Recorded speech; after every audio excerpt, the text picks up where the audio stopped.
Hi, my name is Jacqui. I'm 46 and I've given birth to 3 children. The first 2 I gave birth to naturally with no complications, and they're 22 and 17. And my third child is 7 and I had an elected caesarean when I had him.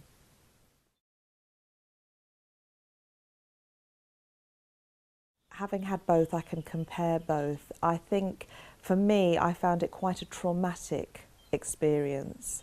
Firstly, you just think you're going to go into hospital and they're just going to give you an injection, you go numb, they take the baby out and everything's wonderful and then you heal and get better. It isn't quite like that. Firstly, when they gave me an epidural, it was a real shock to suddenly look at your legs, but you can't move them. And it feels like hot cement running into your legs and setting. That in itself is very traumatic. For me personally, I lost 4 pints of blood and my blood pressure dropped and I was in recovery for 5 hours, so that was tough. But even after you recover, once the anaesthetic wears off, the pain of the nerves knitting back together and healing is actually a much slower, longer process than having a baby naturally, and it's hard. I found it hard.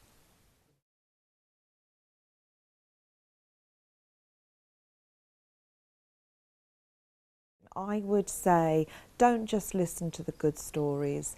I think it's very important to hear lots of different stories, the horror stories, the good and the bad, which will really help you to prepare yourself, not to frighten you, but if you're expecting the worst, then sometimes maybe it won't seem so bad. I'd heard a lot of good stories about caesarean, so for me I thought, well actually, no, this has been far more traumatic. So I would say definitely to go through all sorts of stories, to make sure that you line up a lot of help post-caesarean, get as much help in as possible, get everything prepared so you've got nothing to do when you go home. And ceremonies, rituals are very important, I think. If you can find time during the day before having the baby and after, where you just have a bit of time for yourself to do a bit of meditation, a bit of prayer, a bit of yoga, whatever it is that can relax you and bring you calm, even just to take a few deep breaths and to be on your own. Little rituals like bath time, lighting candles, spoiling yourself. Little rituals and ceremonies where you feel special and you feel blessed and you feel relaxed.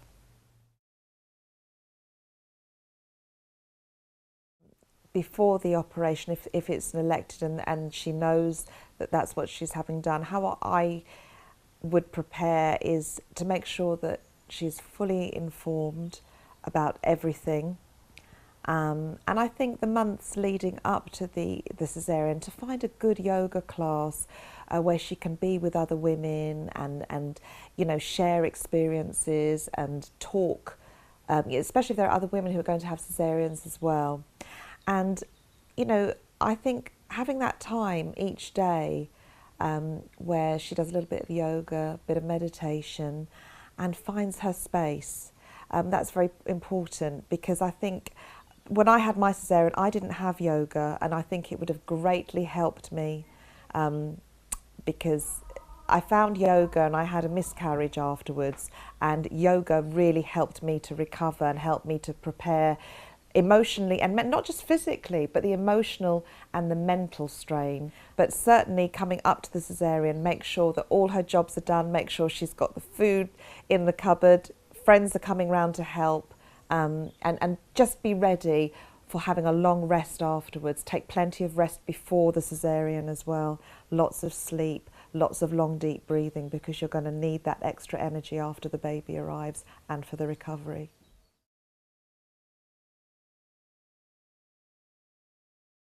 I would say if you've never had a gong bath, tread very carefully. I think you have to find somebody, a gong master that you trust, because the gong is a very, very powerful tool to elevate and raise consciousness, but also to take us on a spiritual journey, which can sometimes take you out of your body. It's a very powerful tool. So what I would say is to find somebody who will play, rather than a full gong bath, just a very gentle vibration to help the mother relax, maybe to release any fears that she may have, and just to embrace the whole experience of pregnancy leading up to birth. to labour and birth, but very gentle gong bath with somebody you know and trust. As I've experienced both natural labour and caesarean, I bonded and did breastfeeding, and it was no different for me. I didn't find it interfered at all having a caesarean with bonding with my child. I think the important thing is to remain calm, positive, and to surround yourself during pregnancy and, you know, when you're having the caesarean, to make sure that you have very compassionate, caring people that are there to support and to help you, because obviously you can't get out of bed and go and pick your baby up. So people need to help you with that bonding experience. So, you know, talk about it to your partner, talk about it to your obstetrician, midwives, people that are going to be present, to let them know your wishes and, you know, get them to bring the baby straight to you and help you to get the baby to latch on. I actually found it was just as profound an experience after my caesarean as I did with my natural labours, and it can be, but I do think after a caesarean, because you are incapacitated, it's very important to have that loving and nurturing help and support around you.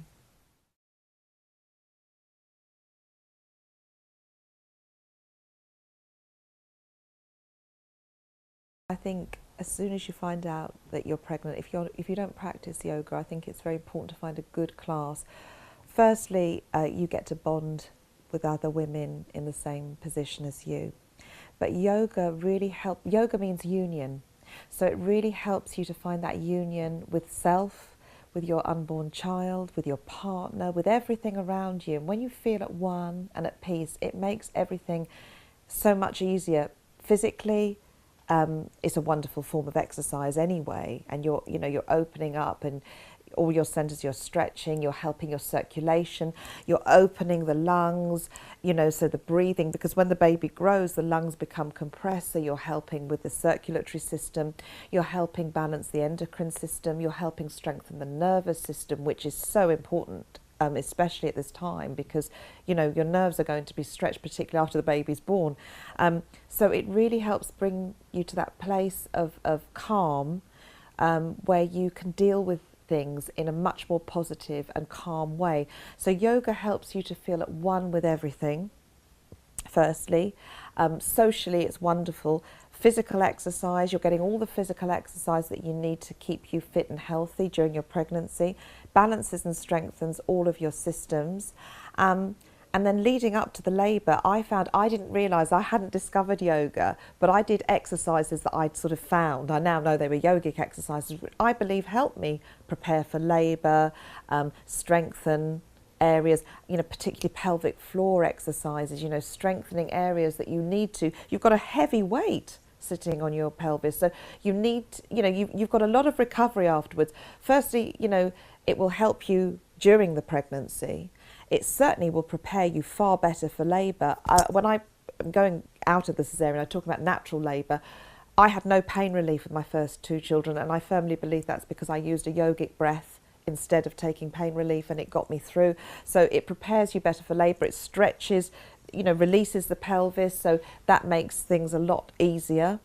But apart from that, because you've strengthened all your systems by using yoga, mentally, emotionally, physically, spiritually, recovery is so much easier and so much better.